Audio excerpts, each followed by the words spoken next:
This week in On the Go, Regional Planning for All of Us, coordinated by the Tampa Bay Regional Planning Council. As Executive Director Sean Sullivan points out, it's a big responsibility and a great opportunity. And when we share ideas, we share commonalities, we learn from each other, and we're more competitive as a region when we apply for state and federal monies, when we do that on a regional basis than a local government basis. Hello and welcome to On the Go, the TBRPC podcast, where we talk all things related to transit, transportation, and planning in our region. And today we're learning more about the Tampa Bay Regional Planning Council with Executive Director Sean Sullivan. I'm your host, TBRPC Communications Director Chris Jadek. Sean, thanks for taking time to talk about the council and your work. Chris, thank you very much. I appreciate the opportunity to speak with you this morning. Before we get into your many projects, I would like to share a little of your background. Sean Sullivan is a native of Massachusetts with more than 30 years experience working in planning, environmental, and public transportation fields. He received his bachelor's degree in political science from the University of Massachusetts Lowell and a master's in public administration from Suffolk University in Boston. A two-time recipient of the Federal Transit Administration's Administrators Award for advancing public transit, he moved to Tampa Bay in January 2016 and since then has led the Tampa Bay Regional Planning Council, working with a team of professional planners and regional thinkers who work to improve the quality of life across a six-county region. Sean, that's quite a background. What led you to this line of work and to the Regional Planning Council? Thank you again, Chris. Really, as a young planner many years ago, over 30 years ago in Massachusetts, I had my first taste of working with the Regional Planning Council. And really, for the last 30 years, I've worked with a number of regional planning councils, particularly during my time as a Fed working for the Federal Transit Administration. We worked with regional planning councils and metropolitan planning organizations throughout New England. And I always respected the work they do. It's a specialized line of work in land use, in planning, and environment, and transportation.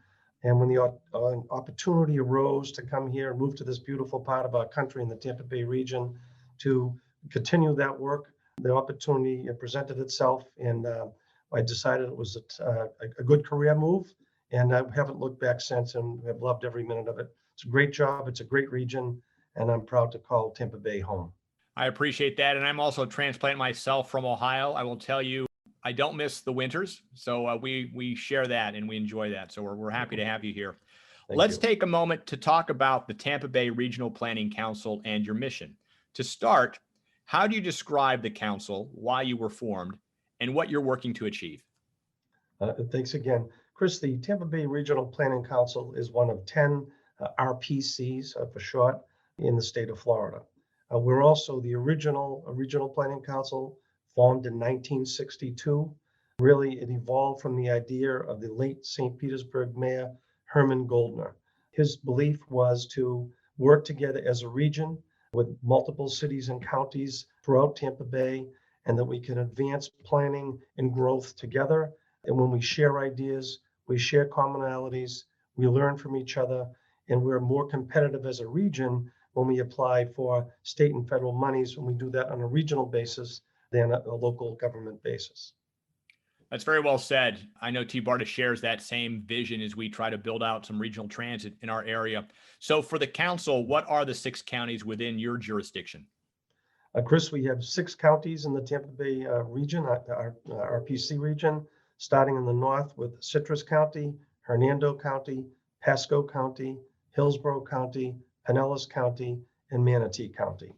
So those are 6 counties, Chris. The geographic area is approximately 5,000 square miles. Population is 3.8 million people. We are the 17th largest metropolitan economy in the United States. And if the Tampa Bay region were its own country, we would have the 55th largest metropolitan economy in the world. So we went from a resiliency standpoint, and we'll get to that in a minute. We have a lot to protect because we are a region to be reckoned with. Yeah, no doubt there's a lot here and a lot of responsibility that goes with that. So can you tell me a little more about how you are organized? How big is the staff? What are their roles and responsibilities? Certainly, Chris.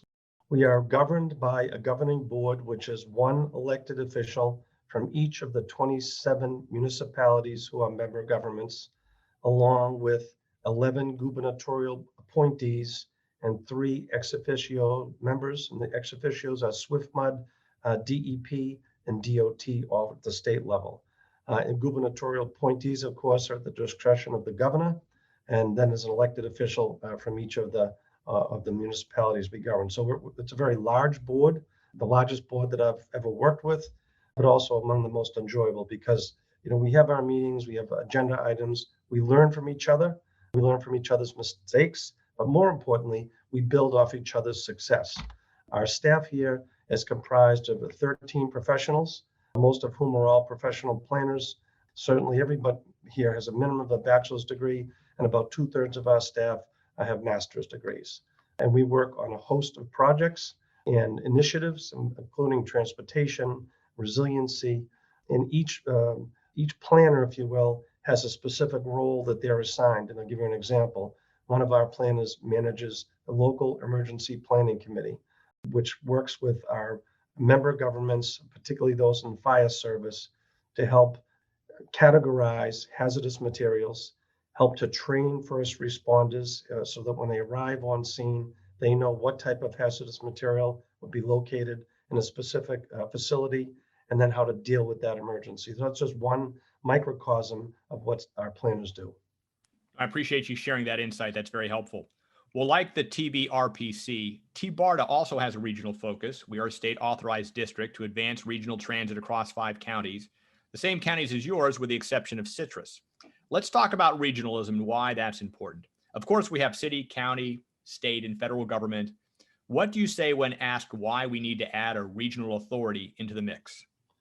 I think, Chris, a regional authority really is it helps to convene multiple member governments who have similar but not identical challenges, and who can, when we share this information and learn what is being done in other counties, we can then shape policy to help share that information and improve the function of the initiatives that are advanced by the Regional Planning Council, typically planning and resiliency and transportation.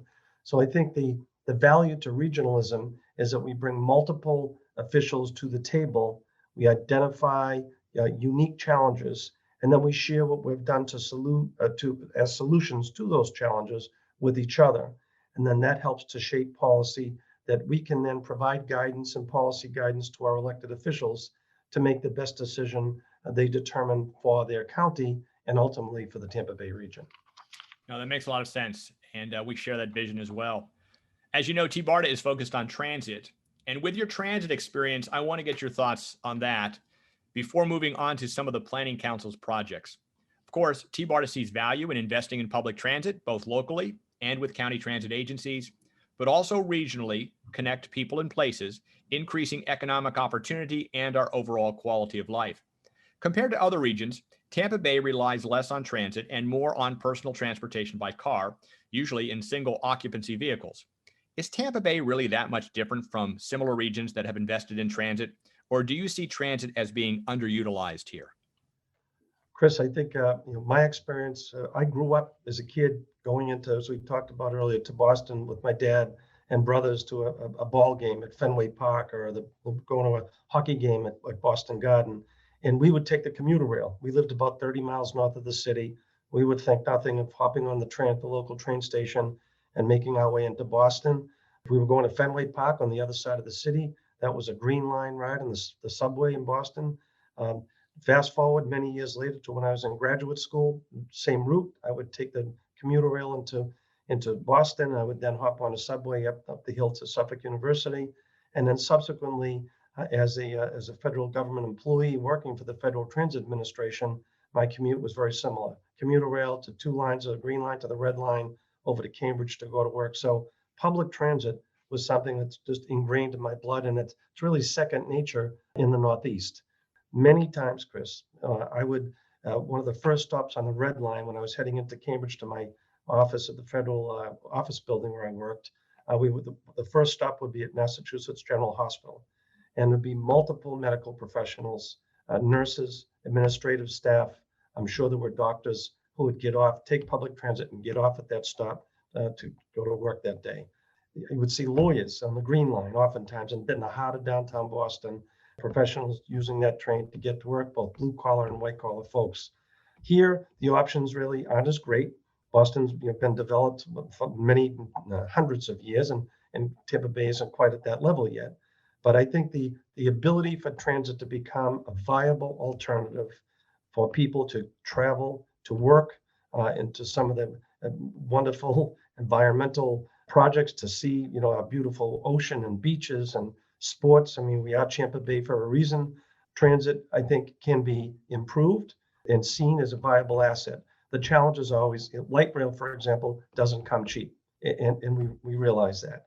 So what we hope to do is help you and TBATA and provide information to our local elected leaders so that they can review their budgets and determine the best way to use those local resources to advance transit. Because I've seen it, transit that is, it can work, it can help reduce emissions, make our air quality better, and it can provide, I think, a means for people to get from one place to another, that point of origin to their destination, without having to get in that vehicle, without having to deal with traffic over any one of our bridges. And then the challenge of parking in a downtown or even along the beach is not always the most pleasant experience. So I think transit has a bright future in Tampa Bay. I appreciate that support, and we appreciate the opportunity to work with you. You share a vision and sentiment that many who have lived in other regions, particularly in the Northeast or in Chicago, where mass transit has become ubiquitous, they understand how important it is not only to their regions, but they can't understand why we haven't embraced it as much here. Of course, there are challenges. We have multiple objectives. We have money concerns. As you said, rail does not come cheap. But I think we would all embrace the opportunity to better connect to all the wonderful things that the Tampa Bay region has to offer. So thank you for that. Let's move on to the Tampa Bay Regional Planning Council. You have a broad mission to improve our quality of life through communication, coordination, collaboration. What are some of the accomplishments you are most proud of in your more than 5 years there? Chris, I think I'm most proud of the formulation of the Tampa Bay Regional Resiliency Coalition.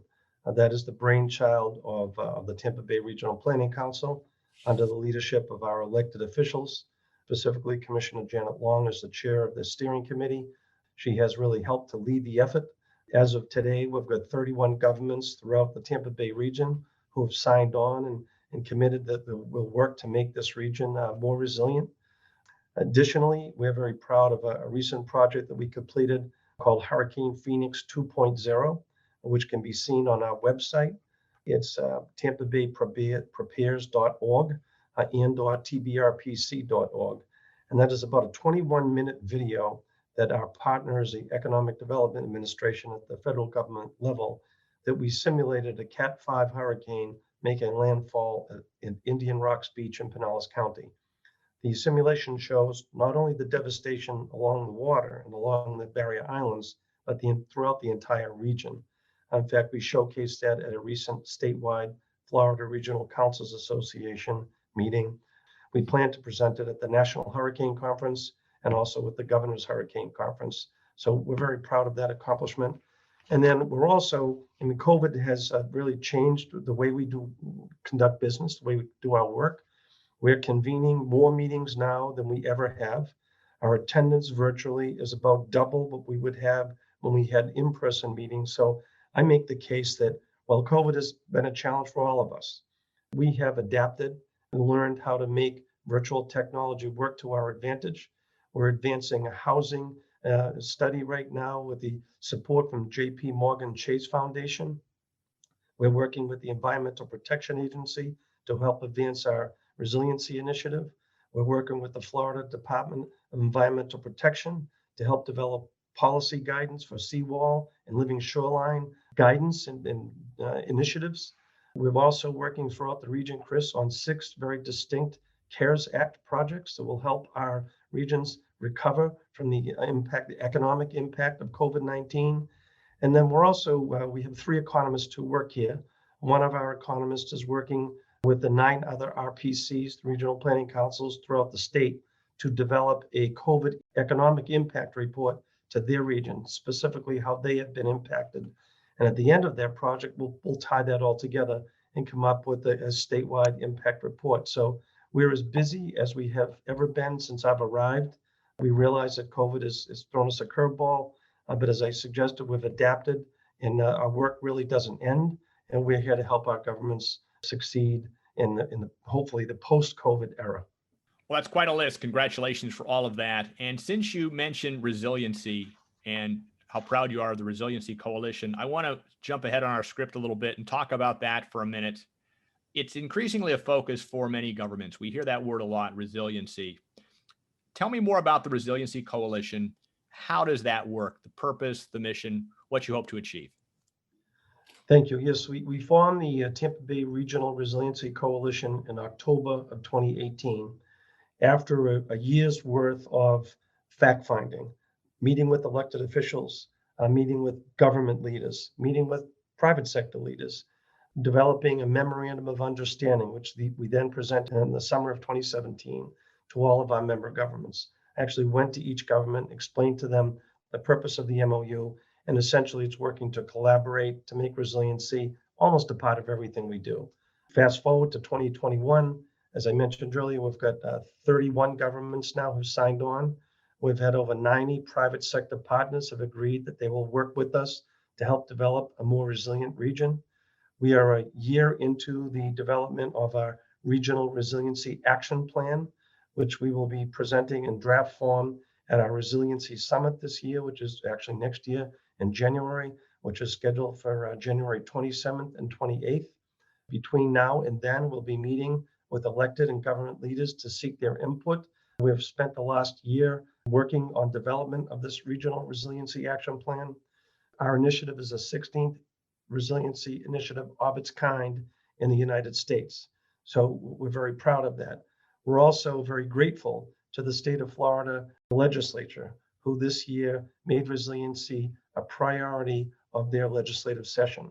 And we're proud that we were able to participate and testify before two committees in the House to tell them and share them with our findings as it relates to sea level rise and storm surge, warming waters of the Gulf, intensification of storms. It's great to see that the governor and the legislature have made resiliency a priority. We pledge to not let them down. I would suggest that we are leading that effort in the state from a regional planning council standpoint, because right now we're working on a recently awarded DEP grant to come up with policy guidance for seawall protection, if you will, along coastal waterways, inland coastal waterways. So not necessarily Gulf front, but waterfront. All the finger canals throughout the region, particularly in Pasco County, that have various levels of degradation of their seawalls, to potentially come up with a list of guidance that if the county feels as though that some of this guidance will work for them and not all of it, that's fine. If all of it works for them, that's fine too. But we'll share that document throughout really a 6-county region, and we're excited about what the future holds. And we're also working with the Environmental Protection Agency to develop this Regional Resiliency Action Plan. And we're about to embark with our federal partners also at MacDill Air Force Base. We're developing a resiliency plan for MacDill. We are poised to conduct a study of MacDill to help make our federal government partner at MacDill more resilient. We know they're in a vulnerable location. They're vulnerable to sea level rise and storm surge, just given the geography of their location. We've been asked by the federal government to, if we're interested in that project, which we are, we're negotiating with them right now. So our plate is full, but again, I'm very grateful to the state and to the governor and to the president and Congress for making resiliency a priority. We think in this area, as I mentioned, we have a lot to protect, and these federal and state dollars will help us to advance the planning to protect this beautiful part of the country. As you mentioned, you're as busy as ever, and I can certainly see why. So looking ahead beyond everything you have right now, and there's a lot there, are there any other projects in the future, maybe initiatives you kind of want to get to, or you see yourself doing in the future that you haven't had a chance to get to, but might be on the horizon? Yes, we're building up our visualization component here, Chris, at the RPC. We've got one full-time staff member who has a unique talent. For example, we worked with the city of Newport Richey. It was our first venture into planning visualization. And the city was pleased with the project. So we hope to advance visualization planning, like conceptual planning, where we can come into a community at the request of a member of government, take a look at, for example, a specific area of the city or county that might need some redevelopment options or scenarios, and or a transportation improvement project that we can then develop visualization that could show what some of these options might do to enhance the property and ultimately the tax base and economic growth. So we're in the infancy stages, but we hope to advance that portion of our work. What are some of the resources the council has to offer that you want our listeners to be aware of? Chris, we are a designated economic development district in the state of Florida. We are one of 10.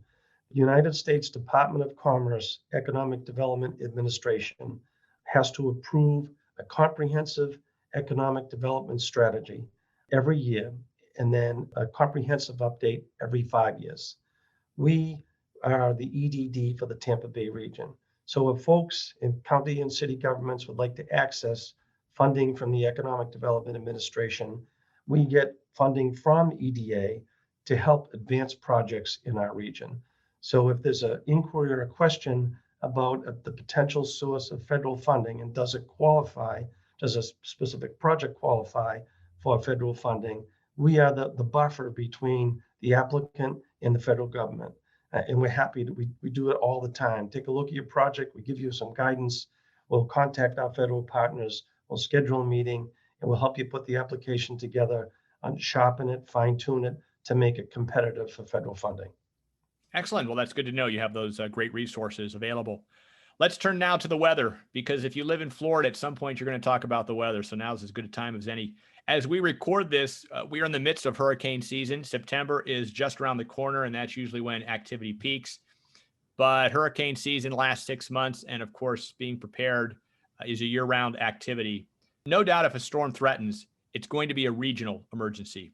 How does the Planning Council assist in the work before, during, and after a tropical storm or hurricane? Chris, we prepare a hurricane or disaster preparedness guide that we share with our counties and city governments throughout the region. We involve emergency managers in the development of that particular guide. Some of the counties have actually begun to make their own, and we respect that, but we are seen as a resource. We work with the Tampa Bay Times each year to develop the flood evacuation zones that are then shown in their annual disaster preparedness guide that comes out in June. We know that we're in a vulnerable area. Also, after 2017, when Hurricane Irma was predicted to make landfall as a Cat 5 initially, it had the largest mass evacuation in the state of Florida history. Well, we were all hunkering down, trying to get safe ourselves. Post-disaster, we held a forum in the Tampa Bay region where we invited elected leaders, emergency managers, disaster folks, FEMA, Small Business Administration to come to our region, share stories. What can we learn from each other? And quite frankly, one of the things that came up, when folks bring their dog to a shelter, what do you do? And potentially when there are folks who are allergic to a dog or a cat, something as simple as that is a very complicated issue to deal with a hurricane. At that time was a Cat 5 bearing down on the region. Fortunately, by the time it made landfall here, it was quote unquote only a tropical storm, but produced tons of debris that had to be removed throughout our region. So it's helping to get the word out. It's helping our government share information, helping them get prepared. Our Hurricane Phoenix video really specifically targeted small business, to telling them that be sure you have the right insurance, help to make your structure more resilient, hurricane impact windows, have the proper tie downs on your roof, have your insurance policy at hand, have a digital copy so that if you need to evacuate, you can activate or you can access your insurance policy by means of electronic means outside of the business structure itself. And then we make training materials available on our website as part of the Hurricane Phoenix project, which was not only a video, but also training materials that local governments and business can use to help them become more prepared.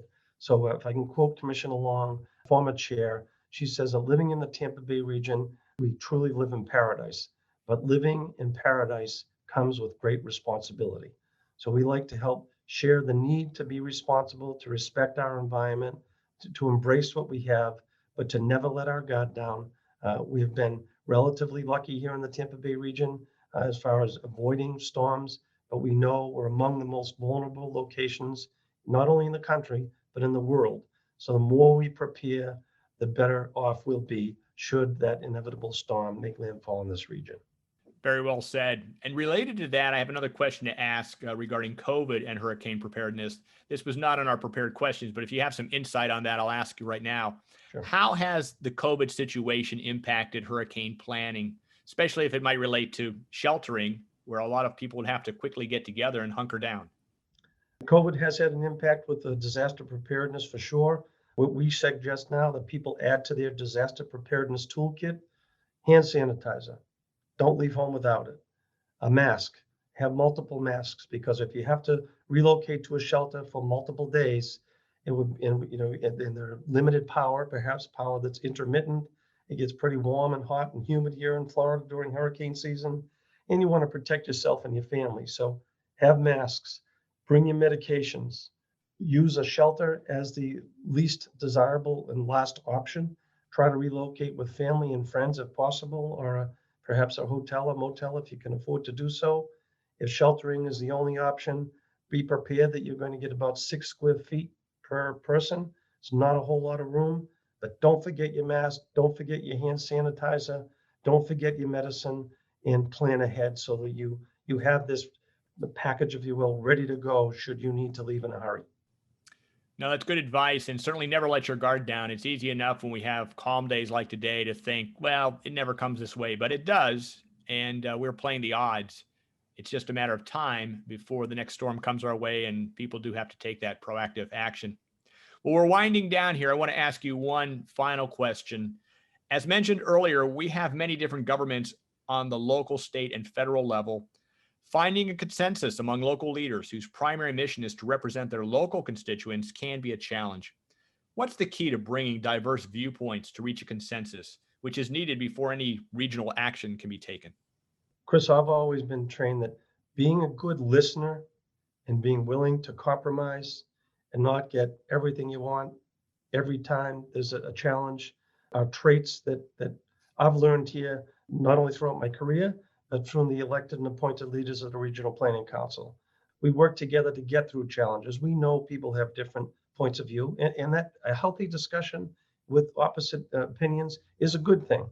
But at the end of the day, it's what is best for the Tampa Bay region. And we realize that whether in the northern part of the region, the southern part of the region, or in the middle of the region, that we have a whole lot in common. And we certainly have some things that differences, but the commonality that brings us together is for the greater good. And how can we, as the Regional Planning Council, help to create an atmosphere of the greater good and learn from each other and bring that discussion to the table, discuss things, and at the end of the day, work to develop that consensus that will help all of us here who reside and call the Tampa Bay home. A healthy discussion is a good one, but at the end of the day, the art of compromise tends to work well here at the Regional Planning Council. I'm really learning from our elected leaders. Their leadership is one that I respect, and I think during my tenure we've reached consensus a whole lot more often than not, and I think that can only be good for the region. It can only be good for our leaders, and it can only be good for the people who call the Tampa Bay region home. Well, Sean, thank you for this conversation, and good luck with your work. Both our agencies have a lot of work ahead, but we share with you the view that Tampa Bay's future potential is great, especially when we work together on that. I am Chris Jadek, and our guest today has been Sean Sullivan, Executive Director of the Tampa Bay Regional Planning Council. And you've been listening to On the Go, the podcast from TBRPC, the Tampa Bay Area Regional Transit Authority.